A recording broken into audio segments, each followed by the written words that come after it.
비치고연만 다 나오시네. 비치고연장 제사를 한번 되는 건 얘기고 일부러 내 그럴 줄 알고 제사로 연기하고 일부러 그럴 것 같아. 제사로 연결하니까 차원이 이해하실 거예요. 안녕하십니까.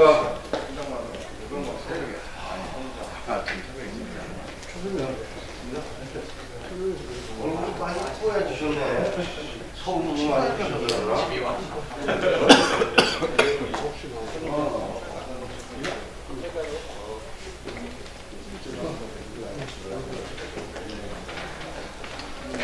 아이고 예산이 오는데. 안녕하세요. 밥 먹고 난 다음에. 안녕하세요.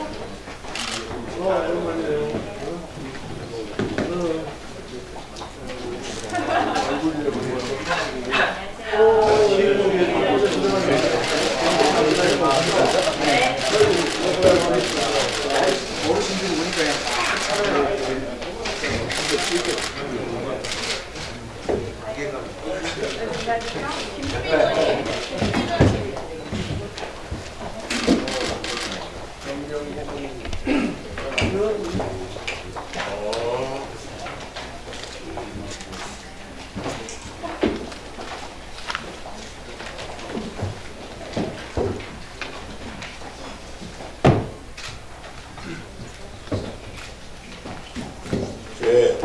제36차 최고위원 회의와 제3차 최고위원 중기위원 연석회의를 개최합니다.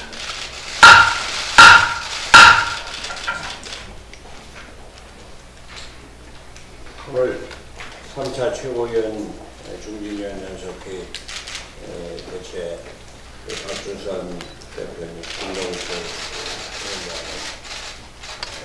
위원장님, 주승용 부의장님, 장애위원회 참석했습니다. 정정훈 변호사 오신다고 그랬는데 아직 안 왔습니다.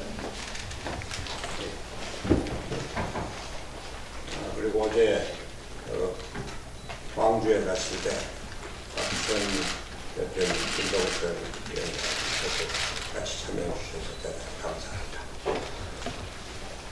지난 3주 동안에 울산, 부산, 대전, 충남, 전국, 광주 등 세 곳에서 현장 최고회의를 개최하고 지방의 경제 현황과 민생을 살폈습니다. 자영업자, 소상공인 경제가 형편없이 위축되고 서민들의 경제 불안이 가중되고 있습니다. 광주의 한 음식점 주인은 IMF 위기 때보다 더 형편없다고 울산이었고 이 장사도 내년이면 문을 닫아야 할지 모른다고 하소연했습니다. 상인들은 한마디로 죽겠다고 아우성이었고 경제는 갈 곳을 잃은 느낌이었습니다. 26일에는 전북에 소재한 국립농업과학원, 전북도청, 새만금 등을 방문했습니다. 전북 지역의 30년 수건 사업인 새만금 사업은 정부가 추진하는 태양광 발전 등 재생에너지 사업으로 돌파구를 찾고 있었는데 싶었는데 첨단산업예정기구에 20년 계획의 태양광 판넬을 깔아놓으면 원래의 새만금 사업 계획은 어디로 갈지 걱정입니다. 우리 바른미래당은 새만금 협조에 적극 협조할 것을 약속했습니다. 그러나 전북의 발전을 위한 정부의 획기적인 계획이 필요하다는 것 또한 대담했습니다. 27일에는 민주주의와 평화의 본향인 광주를 방문해서 5.18 묘소에 참배하고 빛곡을 산업단지에 들러 광주형 일자리 대책을 논의했습니다. 이용석 광주시장을 만나 광주형 일자리의 성공과 내년에 열릴 세계 수영선수권 대회의 지원을 약속했습니다. 광주형 일자리와 관련해서는 노사 양측의 대승적 양보를 촉구하는 바른미래당의 입장을 발표했습니다. 광주형 일자리 사업은 광주의 경제 발전을 위해서도 그리고 올바른 노사관계의 정립을 위해서도 반드시 성공해야 합니다. 저희 바른미래당은 이를 적극 지원하겠습니다. 그런데 같은 날인 어제도 민주당은 국회에서 광주형 일자리의 공모제 전환을 주제로 하는 토론회를 가졌습니다. 광주에서 노동계는 광주시의 협상 정권을 위임하는 결의를 했는데도 불구하고 정부 여당은 광주형 일자리의 계획을 경사항도나 또 다른 곳으로 돌릴 수 있다는 엄포를 놓으면서 광주를 압박하고 있는 것입니다. 광주형 일자리 계획을 세우고 추진 중인 광주시의 간절한 마음과 뼈저린 노력을 이해하지 못하고 정치적인 노릇만 앞세우는 이러한 행위는 규탄은 받아 마땅합니다. 문재인 정부와 여당의 각성을 촉구합니다. 지금까지 3차례에 걸친 현장 최고회의에서 공통적으로 들을 수 있었던 것은 공통적으로 들을 수 있었던 국민 여러분의 목소리는 단 하나였습니다. 소득주도 성장으로 엉망이 된 민생과 경제를 살려달라는 것이었습니다. 최저임금 인상은 이제 동결하고 탄력근로제 기간 확대도 시행되어야 합니다. 국민 여러분의 소중한 말씀 바른미래당이 새겨 듣겠습니다. 민생과 경제를 살리는 일에 전력을 다하겠습니다. 앞으로 바른미래당은 각 지역의 민생 경제 현장을 찾아가는 현장 최고위원회를 계속할 예정입니다. 국민 여러분의 계속적인 관심과 성원을 당부드립니다. 다음, 문재인 대통령이 27일 김상조 공정거래위원장과 홍종학 중소벤처기업부 장관에게 전화를 걸어서 자영업자 지원 대책을 마련을 지시했다고 합니다. 문 대통령은 지난주 금융위원장에게 자영업자에 대한 카드 수수료를 인하를 지시한 데 이어서 어제 김상조 위원장에게 편의점 과밀 해소를 위한 업계의 자율협약을 공정위가 잘 뒷받침하고 그 효과를 현장의 편의점 가맹점들이 입으로 느낄 수 있게 해달라고 했다고 합니다. 홍종학 장관에게는 자영업자들이 성장의 주체가 되도록 하는 자영업 성장 종합대책을 마련하고 골목 상권과 자영업자의 선순환 구조를 만들어서 자영업자의 안전망을 강화하는 대책을 세우라고 지시했습니다. 문재인 대통령이 지시한 자영업 성장 대책에는 골목 상권 활성화, 자영업 매출 선순환 구조 조성, 자영업자 안전망 강화 등이 담길 것이라고 합니다. 대통령의 이번 지시는 지난 22일 최종국 금융위원장에게 카드 수수료 부담 완화를 지시하고 이어 26일 대책이 나온 것과 같이 즉시 효력을 발휘할 수 있는 대책을 주문한 것으로 보여집니다. 문재인 대통령의 소상공인에 대한 위기의식과 단기적인 대책 지시는 충분히 이해합니다.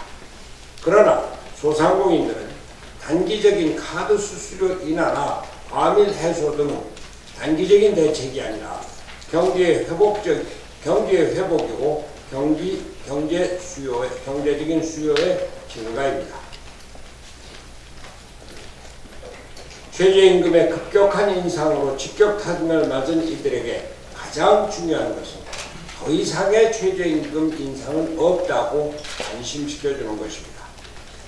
제가 저녁에 있는 삶을 주장했지만 요새는 저녁 9시가 넘으면 음식점 상가는 깜깜하고 한적해집니다. 근로시간 단축으로 회식이 딱 끊겼다는 겁니다. 실업자의 증가로 쓸 돈이 없다는 겁니다. 저녁이 있는 삶은 일자리를 갖고 경제적인 여유가 있을 때 가능한 것입니다. 문재인 대통령께서는 제발 소득주도 성장을 배기하고 시장 친화적인 정책으로 기업이 안심하고 투자할 수 있는 정책을 펴주십시오. 그래야 고용이 살아나고 소상공인이 편해집니다. 어제 문재인 대통령이 G20 정상회의 참석자 해외 순방에 나섰습니다. 문 대통령은 첫 방문국인 체코에서 원전 세일즈를 펼칠 예정이라고 합니다. 문 대통령은 국내에선 탈원전 정책을 펼치만 대외적으로는 원전 수출을 통해서 국익을 극대화해야 한다는 입장을 취해왔습니다. 문재인 대통령의 세일즈 외교가 성공하기를 바라지만 우리는 문재인 정부의 이중적인 원전 정책에 비판을 가하지 않을 수 없습니다. 국내에서는 원전을 포기하는 상황에서 해외에 원전을 팔려고 하면 상대국에서 이를 인정하겠느냐는 것입니다. 저는 개인적으로는 독일의 사례를 보면서 우리도 탈원전을 해야 되겠다고 생각해 왔습니다. 그러나 원전 기술이 발전하고 안전장치도 크게 성숙한 마당에 우리가 쉽게 탈원전 정책을 펴는 것은 경솔한 정책이라는 생각으로 바뀌고 있습니다. 우리가 세계 최고의 원전 기술과 안전 기술을 갖고 있으면 4차 산업혁명이라는 기술 경쟁 시대에 이러한 첨단 기술을 더욱 발전시키는 것은 국가적인 과제입니다. 국내에서는 안전을 이유로 탈원전 정책을 펴면서 국제사회에서는 우리의 원전 기술이 안전하고 우수하다며 홍보를 하는 모습을 어떻게 극복할 것인지 묻지 않을 수 없습니다. 원자력위원회 여론조사에서도 67.9%의 국민이 원전 비중을 확대 또는 유지해야 한다는 의견이 현실 속에서 우리도 대만과 같이 국민투표를 통해서라도 탈원전 정책을 재검토해야 할 것입니다. 대통령의 결단을 촉구합니다.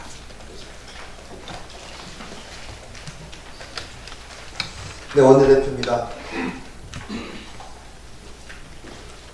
대통령 레임덕 비즈니스를 여당이 부추기고 있는 상황을 비판하고 개선을 촉구합니다.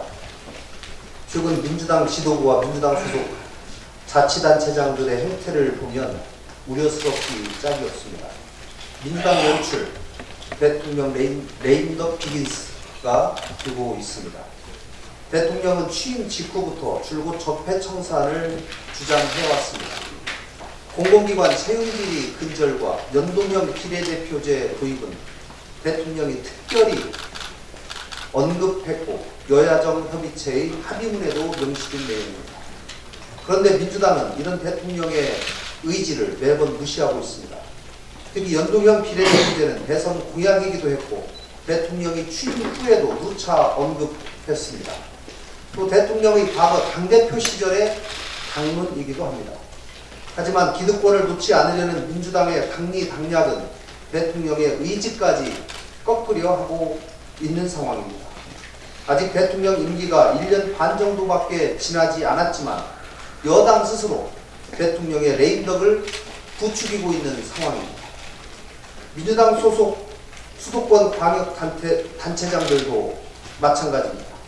서울시장은 채용비리 적폐를 바로잡으라는 대통령의 의지가 담긴 공공기관 채용비리 국정조사를 반대하더니 급기야 문재인 정부를 규탄하는 노조 집회까지 나갔고 이제는 노골적으로 자기 정치하고 있습니다. 경기도지사는 자신과 주변에 대한 경찰 수사를 두고 경찰이 진실보다 권력을 택했다를 넘어서 대통령의 아들 문제까지 들고 나오고 있습니다. 문제는 민주당 지도부가 이러한 일들을 두고 당사자들에게 경고 한 번 주지 않고 심지어 여당이 앞서서 대통령과 다른 주장을 계속하고 있는 것입니다. 민주당은 대통령의 뜻대로 과거의 약속대로 연동형 비례대표제를 아무 조건 없이 수용해야 합니다. 대한민국의 미래를 위해서 여야 합의 내용의 준수를 통해 협치를 굳건하게 해야 합니다. 이것이 여당이 해야 할 일이고 대통령의 레임덕을 방지하는 일입니다. 이상입니다.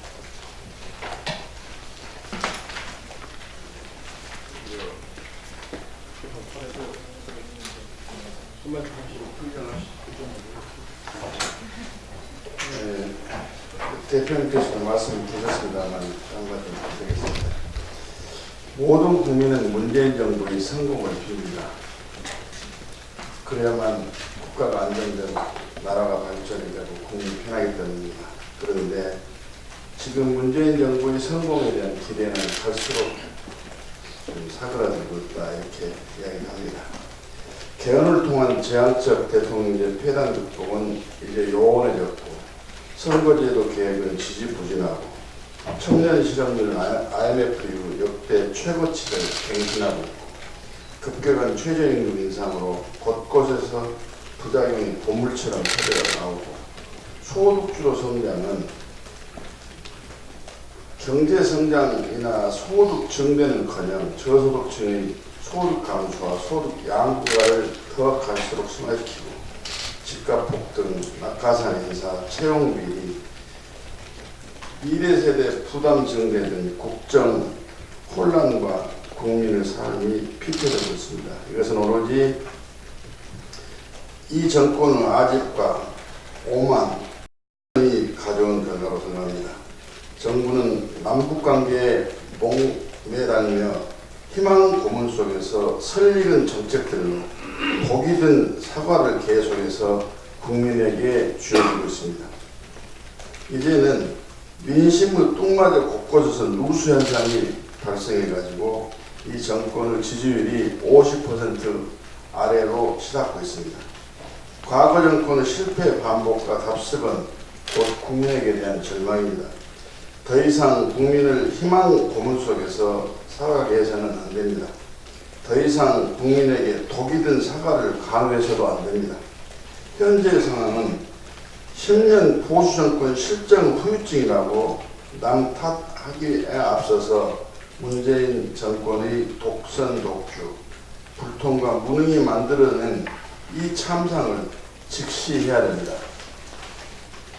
현 정권은 무능한 마이웨이식 국정운영 오만함과 결변하고 본립 도생의 자세로 야당과 함께 지혜를 모으는 그래서 개과천선의 반성과 행동을 요구합니다.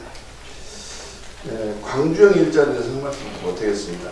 어제 손학규 대표님께서 오셔가지고 지대한 관심을 표명해 주셔서 기대가 상당히 큽니다.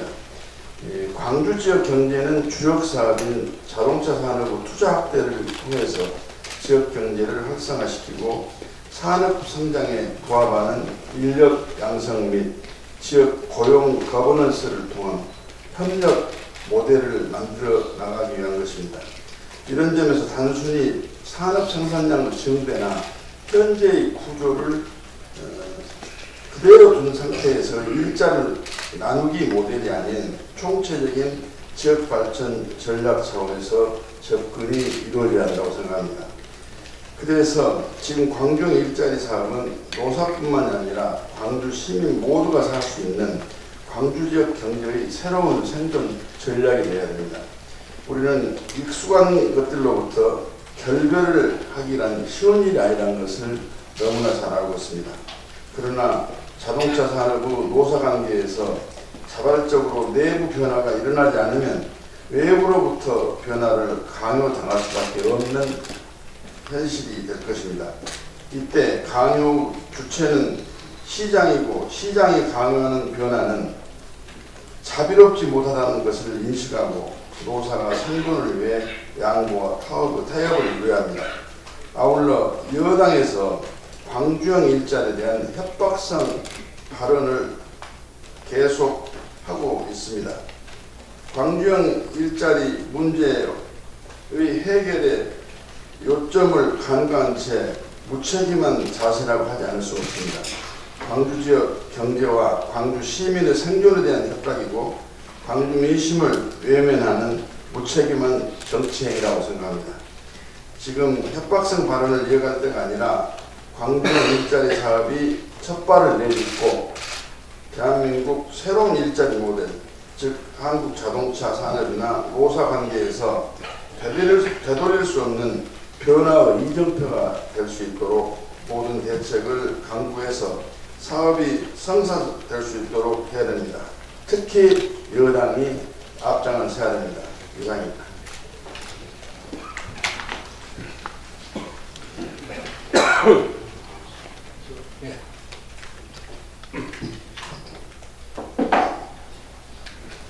문재인 정부 들어서서 대한민국이 위기 상황으로 치닫고 있습니다.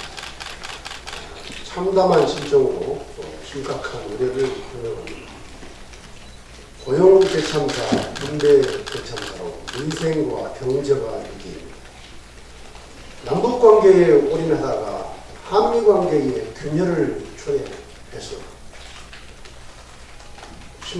대다수 국민들이 안보의 위기를 느끼고 있습니다.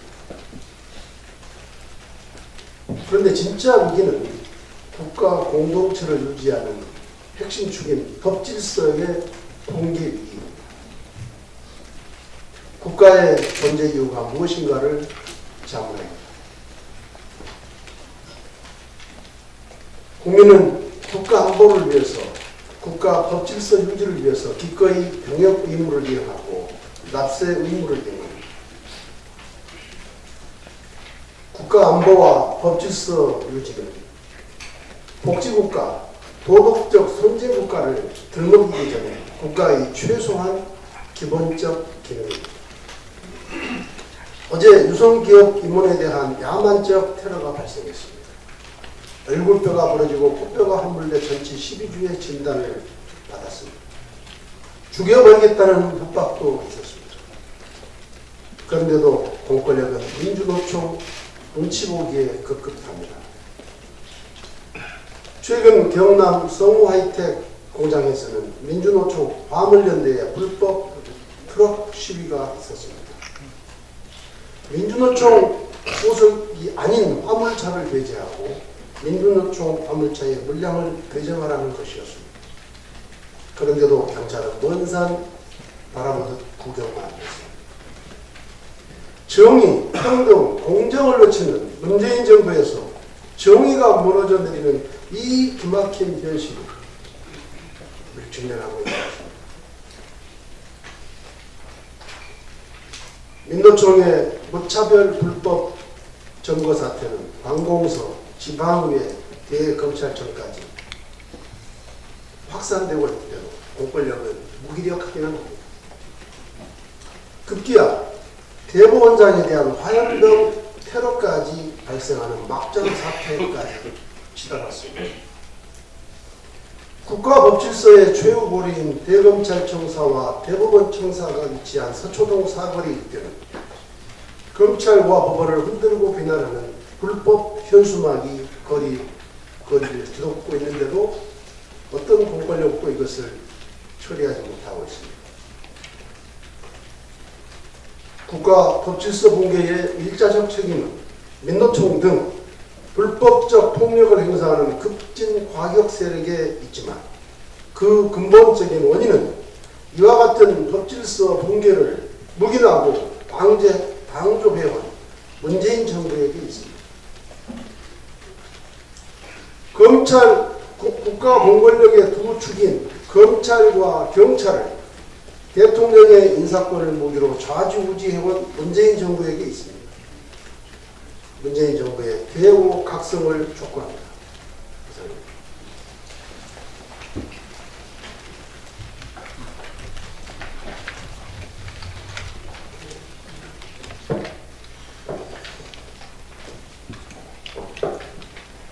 네, 어제 문재인 대통령께서 G20 정상회의에 참석하기 위해서 해외 순방을 떠나셨습니다. 첫 번째로 체코를 방문해서 원전 세일즈에 나선다고 합니다.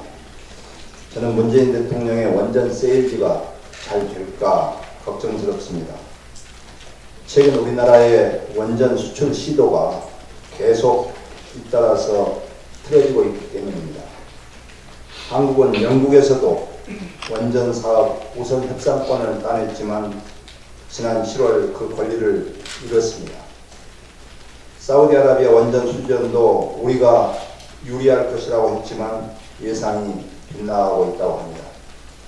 현재 언론들은 한국 정부의 탈원전 정책으로 인해서 불확실성이 조성됐기 때문이라고 분석하고 있습니다. 식당 주인이 자기 가족에게는 자기가 파는 음식을 먹지 못하게 하면서 식당에 온 손님들에게는 이 음식을 팔려고만 한다면 과연 이 식당에 장사가 잘 되겠습니까?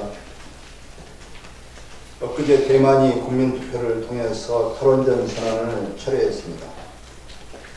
대만은 우리나라가 탈원전 정책에 대해서 벤치마킹 했던 나라입니다. 대만뿐 아니라 더 가까운 일본, 벨기에도 탈원전을 선언했다 철회를 했습니다. 중국과 인도는 되려 원전을 추가 건설한다고 합니다.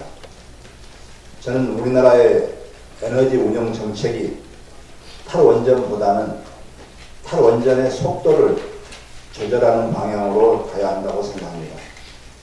그러나 청와대는 여전히 원전 정책에 대한 기조를 바꿀 생각이 없다고 합니다. 저는 정부가 탈원전에 대해서 우리 국민들의 의견을 모으는 절차를 밟아줄 것을 정식으로 건의합니다. 독일은 탈원전을 결정짓기 위해서 20년 넘게 의견을 모았다고 합니다. 스위스도 국민투표를 5번이나 실시했다고 합니다. 탈원전을 무조건 밀어붙이기보다도 잠시 멈추고 국민의 목소리에도 귀를 기울여 주시기 바랍니다. 선거구대 개편에 대해서 한 말씀 더 드리려다가 제가 드리면 이찬현 위원장님 할 말씀이 없을 것 같아서 제가 한번 하겠습니다. 그래서 제가 평소에 존경하는 제가 준비하는 거 살짝 보시더니 그냥 양보를 해주시네요. 수원시 장안구 출신 이찬현입니다. 선거제도 개혁 관련해서 한 말씀 드리겠습니다. 단언컨대 선거제도를 바꾸지 않고 대한민국 정치는 바뀌지 않는다. 대통령 1인이 좌지우지하는 정치, 관료와 재벌 앞에 무기력한 정치에서 벗어나고 제대로 된 민주주의를 실현하기 위해서는 국회가 바로 서야 한다. 다양한 계층, 다양한 요구를 대변하는 정당들이 국회에서 정책을 중심으로 경쟁하고 민의를 소극적으로 반영하는 정당은 그 다음 선거에서 반드시 유권자들의 심판을 받도록 해야 한다. 그래야 책임 정치가 실현된다. 이 내용은 한 대학교에 붙은 대자보 내용 중 일부입니다. 구구절절 아주 옳은 말입니다.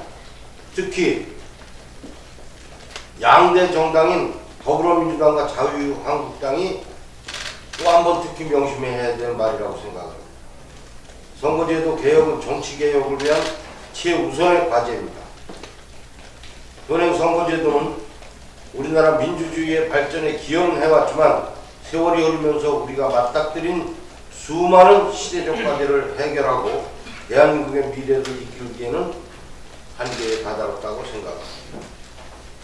다량의 사표를 발생시켜서 민의를 제대로 반영하지 못하고 우리 정치의 본질적 병폐인 지역주의에서 벗어나기도 어렵습니다. 민심이 있는 그대로 반영되는 선거제도가 절실합니다. 따라서 연동형 비례대표제는 실제 각 후보의 득표율이 의석수와 직결되어 민의를 제대로 반영하고 사표를 최대한 막을 수 있습니다. 다양한 세력이 국회에 진출할 수 있고 소수자들의 목소리를 정책에 깊이 반영할 길이 열립니다. 특정 정당의 지역 독점을 막아서 정책 경쟁이 가능한 정치 구조를 마련할 수도 있습니다.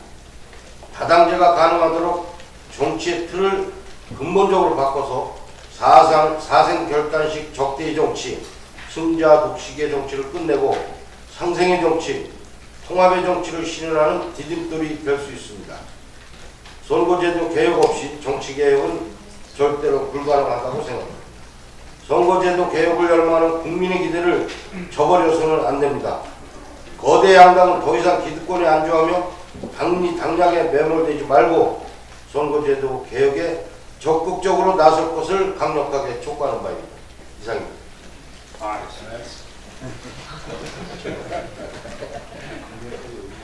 저도 간단히 1분에 하나씩 두 개만 하겠습니다.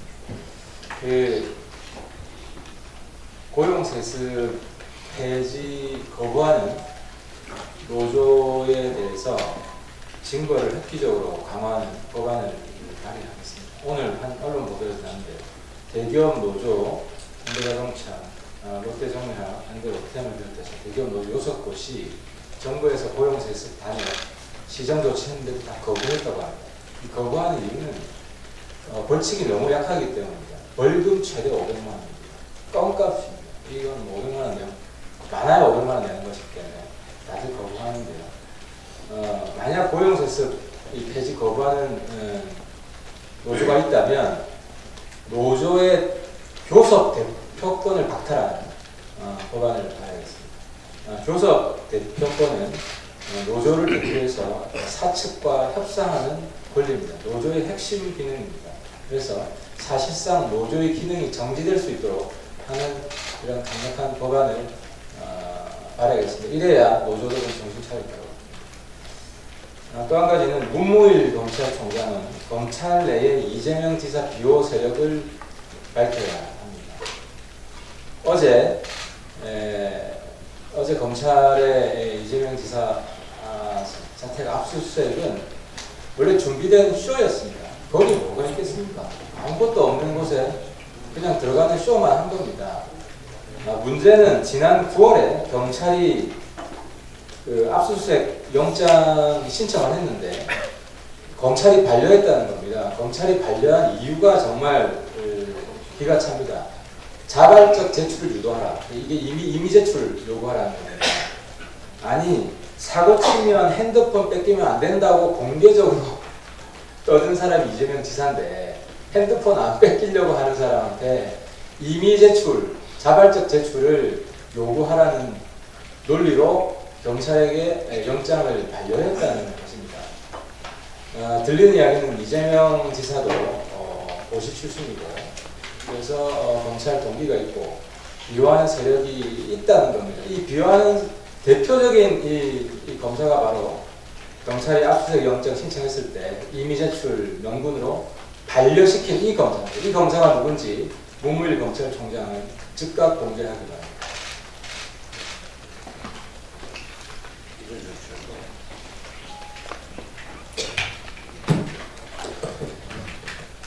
예, 저는 문재인 대통령께서는 최소한의 도덕적인 원전 세일즈를 위해서 국내 탈원전 정책을 재검토해 줬으면 좋겠습니다.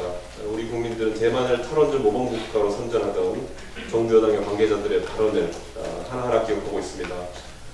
이번 대만 국민투표의 결과로 나타난 탈원전 반대는 우리보다 앞서서 섣부른 탈원전을 추진했던 대만 정치인들에게 경종을 울린 것입니다.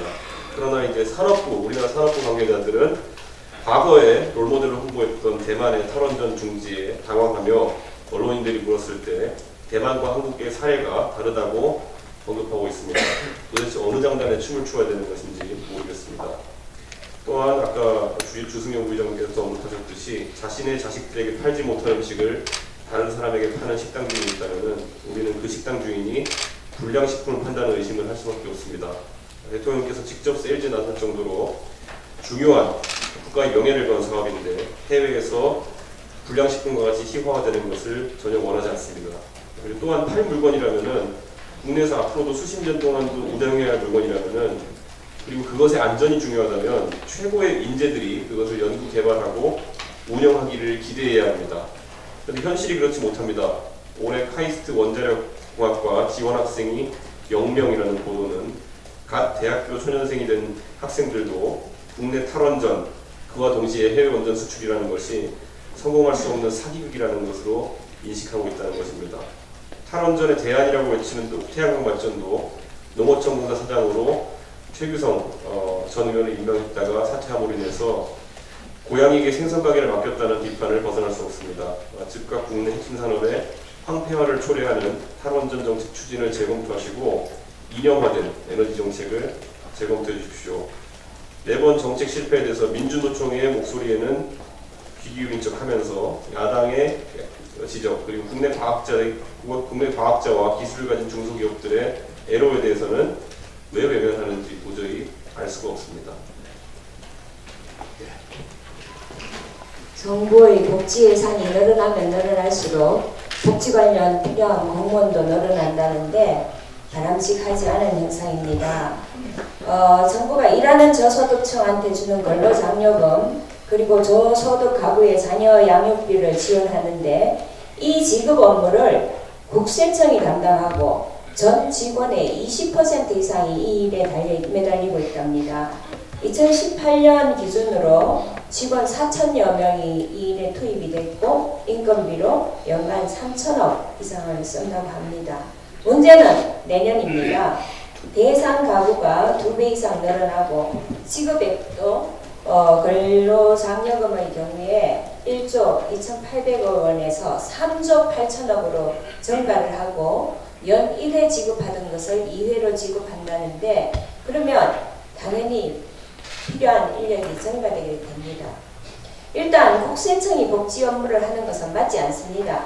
개인 소득 정보를 가지고 있기 때문에 어쩔 수 없다고 하는데 이 소득 정보는 필요한 부처에 제공을 하면 됩니다. 그리고 복지 예산 집행은 일괄적으로 담당 부서에서 하는 게 맞습니다. 그리고 근로장려금 시행한 지 10년이 됐는데 아직도 이 업무를 위해서 사람이 몇천 명 들어간다는 이유를 모르겠습니다. 이게 IT 강국입니까? 쓰레기 분리수거 안내도 인공지능과 빅데이터를 이용하는 시대입니다. 정부는 하루빨리 개인의 복지 혜택을 한눈에 알 수 있는 복지 시스템을 구축하십시오. 그리고 바우처 플랫폼을 제공해서 지방에서 발행되는 각종 바우처도 모두 이 플랫폼을 통해 생산되도록 그래서 복지 혜택이 편중되거나 사각지대가 없는지 살펴야 할 것입니다. 통합된 복지 시스템을 통해서 투명하고 효율적인 예산 운영이 필요하다고 강력히 주장합니다. 다른 분 말씀을 보시면 저희가 지금 민주평화당, 정의당과 함께 연동형 비례대표제 개편 촉구대회를 국회에서 개최합니다. 지금 여러분들이 선거제도 개편에 대해서 말씀을 하셨습니다만 정부 여당 또 자유한국당 궁색한 논리로 연동형 비례대표제를 피하지 말고 지금 우리에게 필요한 것은 협치인데 말이죠. 협치의 제도화를 위해서 합의제 민주주의를 하고 이것을 위해서 연동형 비례대표제 제도적인 장치를 완성하자고 하는 겁니다. 문재인 정부와 여당은 대통령 제왕적 대통령제와 승자 독식의 양당제 기득권을 내려놓아야 합니다. 그래야 협치와 대화를 통한 국정을 안정적으로 운영을 할 수 있습니다. 국회 예산 처리와 선거제도 개편은 협치의 모범이 될 수 있는 그런 중요한 기회가 될 것입니다. 정부 여당은 기득권을 내려놓고 대화의 장으로 가오십시오. 자유한국당도 의원 정수를 지켜야 된다는 궁색한 논리로 선거제도 개혁을 외면하지 말고 민주주의 발전을 위해서 큰 걸음으로 나섭니다. 국회 회의는 우리 이재명 특위위원장 임명장 수여. 예, 잠시 임명장 수여가 있겠습니다. 설명을 좀 하시고 됐더니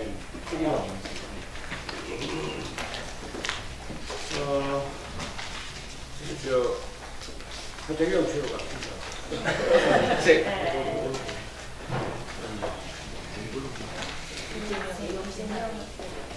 예, 저희 당에서 이재명 지사 건이 굉장히 심각하고 전국 안정을 흔드는 지금 가장 큰 사안이 되어 있기 때문에 이걸 조기에 좀 수습하고자 당력을 모으기로 했습니다. 그래서 이재명 허용 진상규명위원회 특별위의 설치를 오늘 아침 최고위원회에서 의결을 했고요. 위원장님의 권은희 처보, 그다음에 부위원장님의 장영하 변호사님, 장영하 변호사님은 최근에 이재명 지사 선거법 위반으로 추가 고발을 하기도 했습니다. 우리 대표님께서 일명장 수여해 주시기 바라겠습니다. 예, 권 의원님 앞으로 나와주시죠.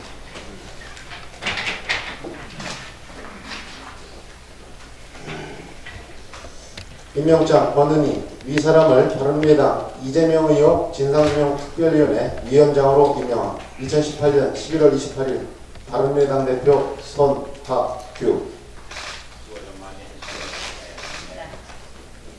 예, 이어서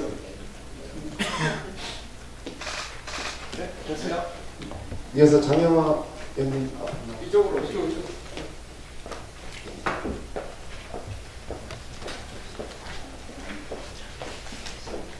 임명장 장영하 위 사람을 바른미래당 이재명 의혹 진상규명 특별위원회 부위원장으로 임명함. 2018년 11월 28일 바른미래당 대표 손학규.